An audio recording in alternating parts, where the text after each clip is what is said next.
This is the Vanderbilt University Oral History Project concerning the early swearing in of Lamar Alexander as Governor of Tennessee on January 17th, 1979. Today's date is Tuesday, December 20th, 2011, and the interview today in the Vanderbilt Library is with Hayes Cooney, who at the time of the early swearing in was Chief Deputy Attorney General for the state of Tennessee, working under the direction of then State Attorney General William Leach. Mr. Cooney earned his BA and JD degrees from Vanderbilt University in 1959 and 1963. He was a staff member of the Vanderbilt Law Review from 1961 to 62. He was the Chief Deputy Attorney General for Tennessee from 1974 to 1980, and he has actively practiced law in Tennessee for almost 50 years. So if you'll begin by talking about the opinion that came out of the Attorney General's office that prepared the way for the early swearing in.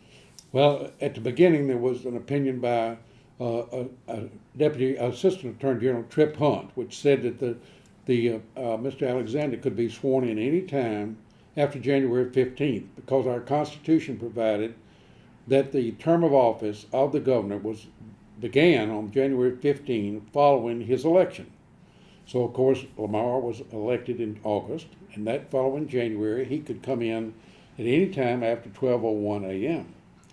But that didn't include a provision that in our Constitution about having an inauguration ceremony by the legislature. And, of course, being elected governor is a political event, and the legislature wants to be part of that. So the question was whether you could just go ahead and swear him in quickly and leave out the inauguration, or if you wanted to do both. Well, in this situation, he was sworn in as governor twice in order to follow all provisions of the Tennessee Constitution. He was sworn in on the 17th, late in the afternoon, by the Chief Justice of the Tennessee Supreme Court, and then again on the 20th, as had originally been planned. They had an inauguration in the legislature so that nobody could file a lawsuit saying that he wasn't in there correctly, because they did it both ways. And of course, at that time, there was a need to have him sworn in quickly due to these pardons and paroles, or commutations actually, that Governor Blanton was putting out and threatened to put out more in view of the investigation by the U.S. Attorney's Office here in Nashville. That's Hal Hardin. He told the speakers and General Leach that he had information that these pardons and paroles were being sold. And so he was trying to investigate some of these prisoners and officials, and the next thing you know, Blanton puts out about, 30 or 40 or 50 pardons, so he can't do much about those, but he threatened to do 18 more. And that's when Bill Leach finally said, we got to do it. John Wilder, as lieutenant governor, said, it's true, we've got a Democratic governor, and I'm a Democrat, but we've got to do it. Ned McWhirter, as Speaker of the House, a Democrat, he said the same thing. Blanton is a Democrat, but we've got to get above politics. We've got to get this man out of there to stop this criminal activity, which is what it was. So they all agreed that this man's a Democrat, but we've got to get above politics, and we're going to do it now and stop this from going on. And that was very good to have these three men, Leach, Wilder, and McWhirter, all Democrats, say, we don't care if he is a Democrat, we're going to get him out of office now. Okay. I wanted you to talk a little bit about the uniqueness of the office of the Attorney General in Tennessee. Okay. The Attorney General in Tennessee is neither elected by the people nor appointed by the governor. And this office is for 8 years, and it's appointed by our Tennessee Supreme Court, which means that the Attorney General goes through two governors, and he doesn't have to stand for re-election. He doesn't have to change his viewpoint. He doesn't have to change his opinion depending on who's in office or what party's in office. He can give his opinion, and he's going to stick with it regardless of which party's in control. And as I mentioned, that's unique in the United States, and I think it's good because the Attorney General and all his assistants and helpers can give honest opinions, and they don't have to be worried about being kicked out of office in the next day or two or the next year or two. They just can honestly say This is our opinion of the law, and until the statutes change, we're going to stick with it, which is good. Makes it much easier for everybody to just give honest opinions rather than political opinions. And I hope also that you can talk a little bit about William Leach, Attorney General at that time, and what he did, what he thought about all of these things. Well, of course, General Leach came here after having practiced law for years in his little hometown of we called it Lafayette, Tennessee is what he called it. And he had been a practicing lawyer for years. And he'd been a good Democrat for years. I mean, he was really a good Democrat. And so he got appointed by the Tennessee Supreme Court, which was Democratic at the time, for an 8-year term. And he came up here with an excellent reputation of lawyers on both parties. His father had been a chancellor for years, and he had a good reputation of being honest and fair and liked by lawyers on both sides. So Bill came into office, and he conducted himself in that fashion. He had friends like Governor Wilder and McWhirter and even Blanton, because he's the one that called Blanton to tell him he's going out of office, and Republicans. I think Lamar Alexander respected his opinion as being impartial and not political. There are times when you get political, but Bill wasn't that way, and he finally came around to the opinion in this case that we have got to get this man out of office, even if he's a Democrat.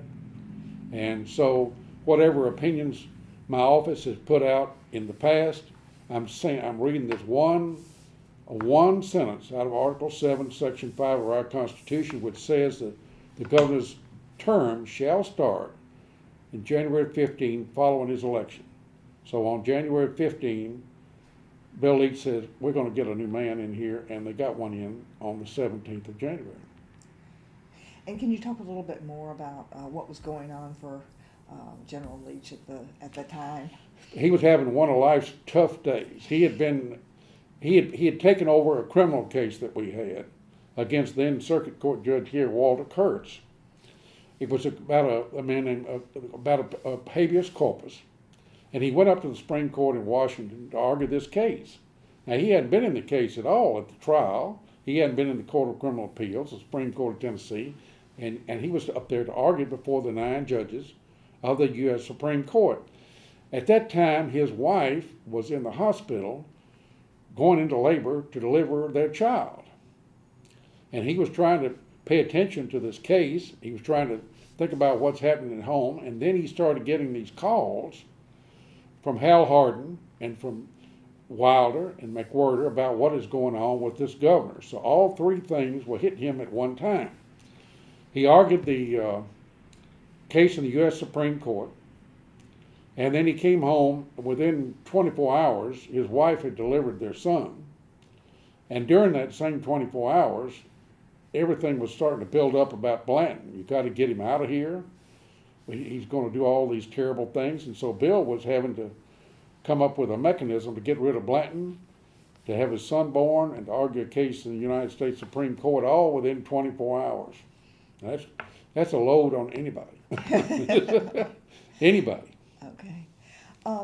Do you want to talk any more about the actual events of the day of the early swearing in as they unfolded from your perspective? From my perspective, I was in the office, and I of course, I knew certain things were going on. Opinions were being rendered about what to do with this situation, but I really wasn't as close on Bill Leach and John Wilder and McWhirter and Lamar as Bill was. He was playing the part with those 4 people.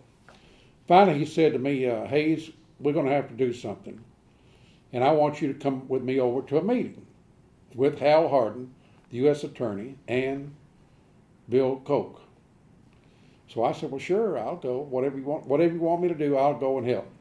The next thing I know, we're over at the Sheridan Motel under some assumed name, talking by telephone to Wilder, McWhirter, and Hal Hardin, and then Alexander, and everybody's putting things together where on that afternoon or early evening, we can go ahead and get Lamar sworn in, because At that time, all four men realized we have to do something, and we have to do it now.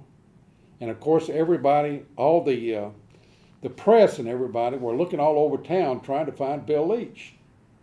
And we were hidden out in that motel room, not telling anybody where we were. And so they reached an agreement that we're going to do something, and we're going to do it now. And I remember going over to the Chief Justice's office of the Tennessee Supreme Court.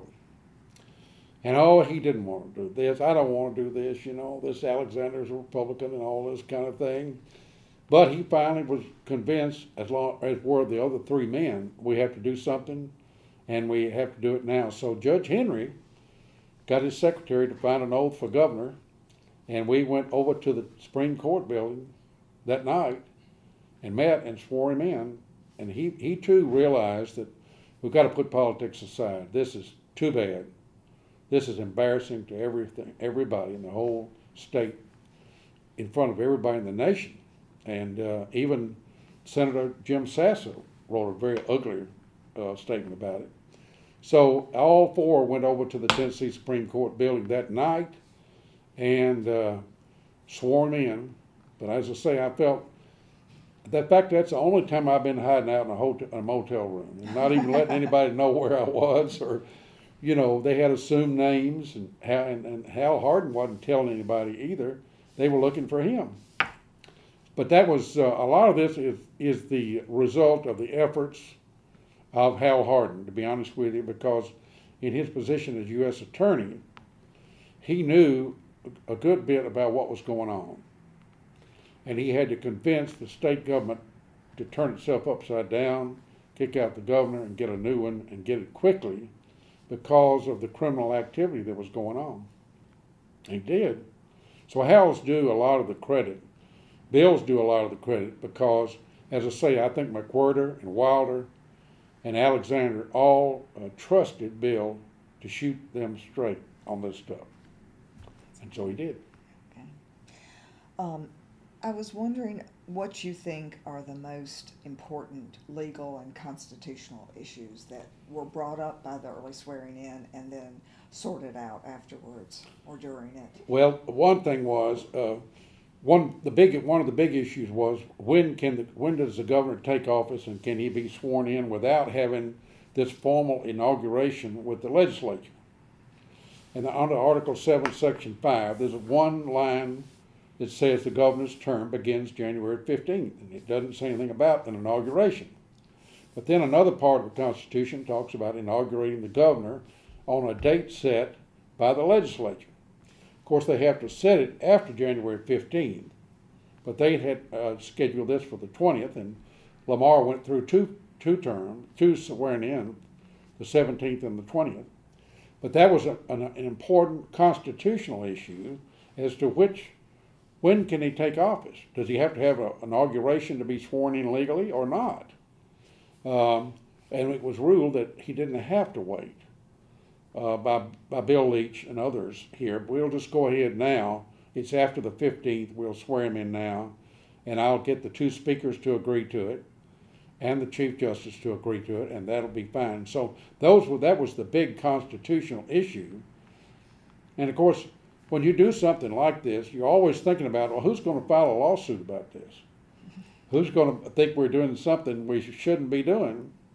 And we were wondering, therefore, if we got to wait till inauguration, because we want to, as you know, from maybe reading things, that once Alexander was sworn in, the FBI and the Tennessee troopers came in and seized the Capitol to make sure that no more papers went out with pardons on them to the governor to be signed or anybody.